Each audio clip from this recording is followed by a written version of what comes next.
할렐루야. 메리 크리스마스 인사합시다. 메리 크리스마스.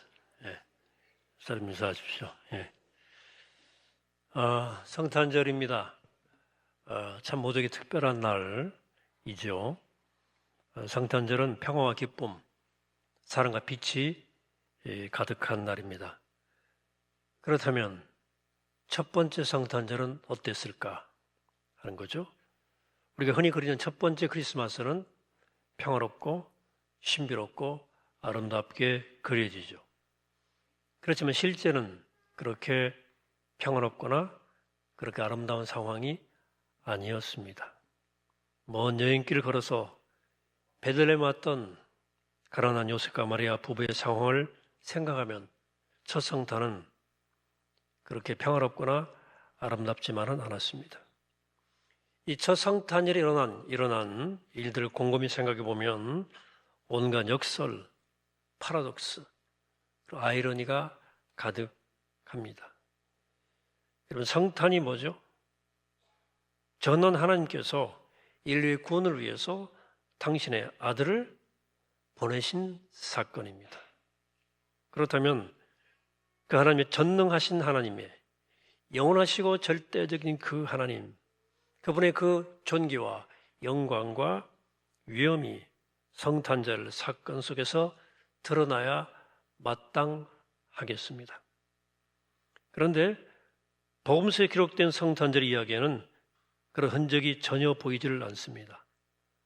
성탄절의 아이러니는 하나님께서 당시 여러 민족 가운데 가장 연약한 민족을 통해서 오셨다는 사실에서 시작됩니다. 유대 민족은 스스로 섬멸한 자부심도 있었지만 사실 500년 넘게 주권 잃고 이 나라 저 나라에 시달렸던 소위 피지배국입니다. 주변 민족들로부터 차별과 조롱과 무시를 당했던 나라예요. 하나님이 당신의 아들을 구원자로 보내실 계획을 하셨을 때 당대 가장 연약한 민족을 선택하셨다는 뜻입니다. 군사적으로 강한 나라도 아니고 문화적으로 번성한 나라도 아니고 경제적으로 부강한 나라도 아닙니다. 하나님의 그 영광과 위엄과 능력을 생각하면 이해가 되지 않는 선택입니다. 뿐만 아닙니다. 하나님은 그 위대한 민족, 그 유대 민족 중에서도 나사렛에 살고 있던 요셉과 마리아를 택하신 거죠. 나사렛이라는 동네는 그동안 한 번도 역사 속에 주목받지 못했던 마을입니다. 특별한 인물은 특별한 지역에 태어난다고 하는 통설, 고정관념이 있죠. 예컨대 예루살렘이나 북이스라엘 수도였던 사마리아, 브엘세바, 베델 이런 정도에 태어난다면 좀 말이 되는데 나사렛이라니. 야고보음의 빌립이 예수님 만나고 나서 자기 친구 나다나엘을 찾아가는 장면이 나와요. 나다나엘은 율법에 정통한 사람이었고 메시아를 기다리며 기도하고 기대했던 사람입니다. 빌립이 나다나엘을 찾아가서 내가 어떤 사람 만나는데 그 사람 메시아인 것 같다. 근데 그 사람이 나사렛 출신 목수의 아들 예수다 그랬어요. 그러자 나다나엘이 그렇게 말하죠. 나사렛에서 무슨 선한 게 나올 수 있겠는가? 이 말은 그런 동네에서 무슨 인물이 나겠냐 하는 뜻입니다. 그냥 예수님이 나사렛 출신이란 말만 듣고 나사렛? 거기서 무슨 인물이 나? 이렇게 반응했어요. 첫 성탄절의 역설은 예수의 부모로 선택된 요셉과 마리아의 면면에서 드러납니다. 나사렛 동네에도 괜찮은 사람들이 있었을 거예요. 그 지방 유지가 있었을 것이고 또 훌륭한 사람, 지체 높은 사람도 있었을 텐데 하나님은 아무도 주목하지 않는 요셉과 마리아를 선택하셨습니다. 요셉은 목수였는데 당시 갈릴리에서 목수는 그렇게 좋은 직업은 못 됩니다. 평범한 직업이죠. 그러니까 목수에게 정혼한 마리아 역시 가난한 집 딸이었음이 분명해요. 예수님 일생을 다룬 영화를 보시면 주로 마리아 역을 맡은 분들이 아주 미인으로 나오던데 우리는 은연 중에 마리아가 굉장히 미인이었을 거라고 생각하지만 하나님께서 마리아와 요셉을 선택한 조건들을 따져보면 그렇지 않았을 가능성이 훨씬 크죠. 요셉에게도 마리아에게도 하나님의 아들을 받아 안을 인간적 조건은 없었습니다. 그러기에 그들은 너무도 비천하고 너무도 가난하고 너무도 배움이 모자라요. 그들에게 있었던 유일한 조건이라고 하는 것은 하나님의 뜻이라면 무조건 순종하는 마음밖에 없었습니다. 첫 성탄의 아이러니는 예수님 태어나는 과정에도 쭉쭉 드러나요. 보통 새 생명은 온 가족과 이웃의 축복 속에서 태어납니다. 예수님은 때마침 내려진 황제의 칙령 때문에 자기 집에서가 아니라 여행 중에 태어납니다. 게다가 요셉과 마리아는 베들레헴의 변변한 거처로 찾지 못합니다. 그날의 상황에 대해서 누가는 이렇게 적고 있습니다. 2장 7절입니다. 첫 아들라 강보로 싸서 구유에 누였으니 이는 여관에 있을 곳이 없음이로라. 여기 여관이란 말 카탈루무란 말인데요. 언젠가 말씀드린 적이 있는데 다락방, 손님방으로 해석해야 됩니다. 옛날에 그 베들레헴 같은 2,000명도 안 되는 그 작은 동네에 여관이 있을 수가 없었어요. 그 당시 유대인들은 낯선 나그네를 환대하는 것으로 그걸 큰 덕목으로 여겼습니다. 아브라함이 나그네 대접하다가 하나님의 천사를 만났지 않습니까? 그래서 유대인들은 웬만한 집에는 다락방에 손님방을 만들어 놓고 낯선 사람이 찾아오면 그 방을 내어주었어요. 그런데 요셉과 마리아가 베들레헴에 도착했을 때 동네 손님방으로 준비된 방이 다 찼다는 뜻입니다. 그래서 결국 마리아와 요셉이 사용할 수 있는 방은 비어있는 헛간이었어요. 마구간뿐이었습니다. 거기서 마리아가 해산을 합니다. 그리고 짐승이 쓰다만 그 말구유에 예수님이 눕게 됩니다. 이 모든 탄생의 환경과 조건은 하나님의 아들의 위엄과 권위와 영광이 전혀 걸맞지 않습니다. 하나님의 아들이 어떻게 이렇게 외롭고 비천하게 태어난다? 말이 잘 안 되죠. 첫 성탄절의 역설은 계속됩니다. 구원자로 오신 하나님의 아들이 태어났다는 소식은 당대 가장 하층민이었던 목동들에게 전해집니다. 마태복음에 나오는 동방 박사들은 자신들이 하늘의 별의 움직임을 관찰하는 중에 이상한 징조를 보고 찾아왔고, 반면에 누가복음에 나오는 목자들은 하나님께서 그들에게 이 복음의 소식을 직접 전해주십니다. 이 목자들이 누구예요? 우리가 보통 목자, 목동 그러면 성화에서 보는 것처럼 아름답고 낭만적인 이미지를 상상하지만 실제로 목동들은 당시 사회 최하층민들입니다. 그 중에는 다른 나라에서 일감 찾아서 이주해온 사람들이 꽤 있었습니다. 이주 노동자예요.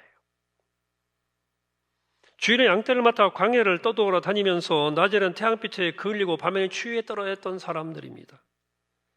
그렇게 돈을 벌어서 그 일부를 고향의 친척 가족들에게 보내는, 그래서 가족을 부양해야 하는 것이 목자들의 고단한 삶이었습니다. 그래서 목자들은 경제적으로 가난했고 이주민이라는 이유로 무시와 차별을 겪어야 했던 사람들입니다. 그래서 그런 환경에 견디다 못해서 도망치는 사람도 있었어요. 그리고 이 목자 중에 간혹 강도, 살인, 절도, 강간죄를 저지르기도 했어요. 그래서 당시 유대인들에게 이 목자들은 잠재적 범죄자 취급을 당했던 사람들입니다. 또는 광야를 돌아다니면서 양들과 씨름하다 보니까 피부 깊숙이까지 양의 똥 얻은 냄새가 배어서 사람들이 곁에 오는 걸 싫어했어요. 냄새가 잘 안 빠지거든요. 여러분, 낯선 이주민이나 오늘 이 시간에 노숙자 한 사람이 냄새를 풀풀 풍기면서 우리 예배당에 들어오면 그분 환영하기가 쉽겠습니까? 당시 목자들은 그런 형편이었어요. 하나님은 구원자로 오신 하나님의 아들의 탄생 소식을 이런 이들에게 먼저 알리셨다는 것입니다. 역설이죠. 가장 높으신 분이 오셨다는 사실을 그 사회의 가장 낮은 자리에 있는 사람에게 알리셨다는 뜻입니다. 하나님의 존귀와 위엄과 영광을 생각한다면 당시 가장 역사의 세상의 중심에 있는 사람, 혹은 가장 높은 사람에게 먼저 그 소식을 알려야 할 것 같은데 그렇지 않습니까? 하나님은 정반대로 하셨어요. 목자에게. 예수님 오기 전에 많은 사람들이 여러 신을 믿었습니다. 태풍을 주관하는 신이 있다고 생각했고, 비를 주관하는 신이 있고, 지진을 주관하는 신이 있고, 다 각각 모든 신들이 그 모든 걸 주관한다고 생각을 했어요.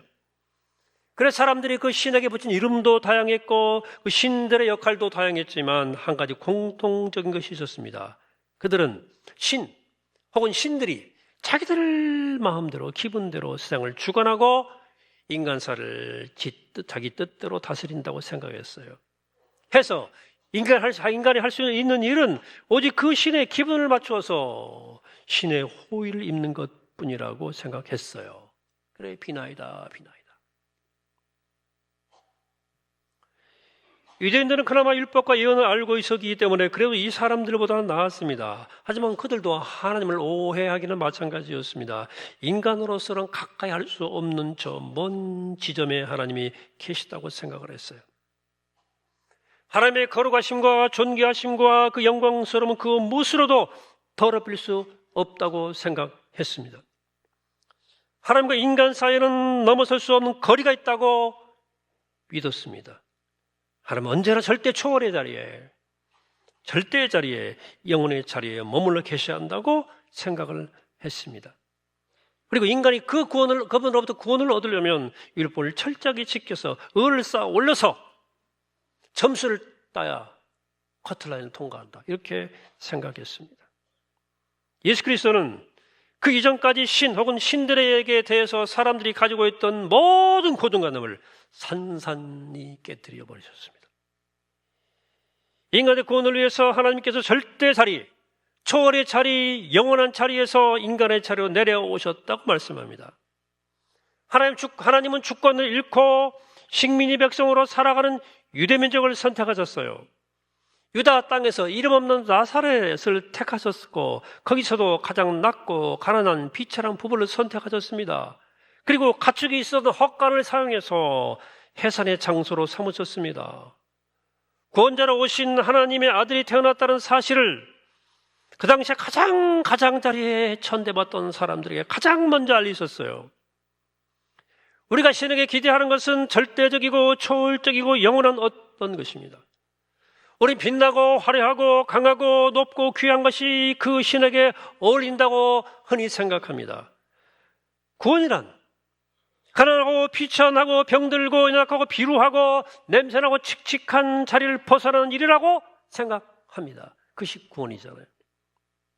그러므로 하나님의 아들이 인간의 구원을 위해서 우리 가운데 내려오신다는 것도 말이 안 되지만 설사 그렇다 해도 이렇게 작은 나라에 이렇게 가난한 부부에게 이렇게 비루한 모습으로 이렇게 연약한 모습으로 이렇게 하찮은 사람들에게 임하신다는 것은 말이 안 되는 거예요.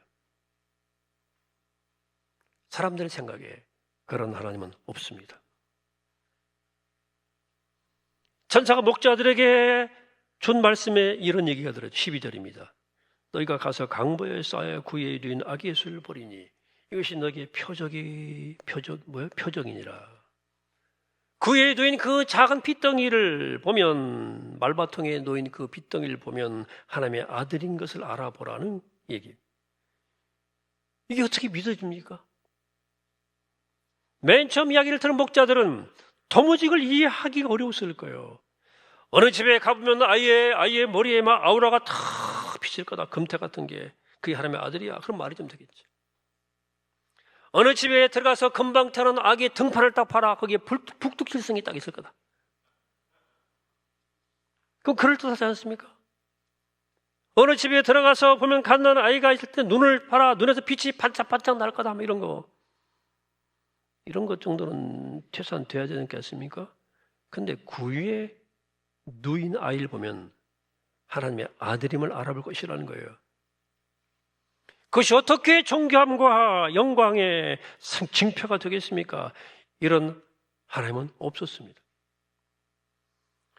하나님 이렇게 오실 거라고 상상한 사람은 예수님 이전에 아무도 없었어요. 유대인 중에도 없었고 로마인 중에도 아무도 없었습니다.